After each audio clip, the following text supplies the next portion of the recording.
So, yun na nga ang chika. For this video, isi-share ko naman sa inyo ang aking version ng chicken curry ala biryani.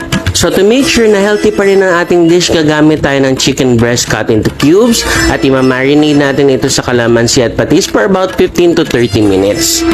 Next is, nagprito ako ng patatas at carrots, pandagdag sahog sa ating recipe. In another pan, magisa tayo ng sibuyas, grated ginger at garlic, at kamatis. Sunod na isang kutsa ang ating 1/4 na chicken breast at 2 tablespoon ng curry powder.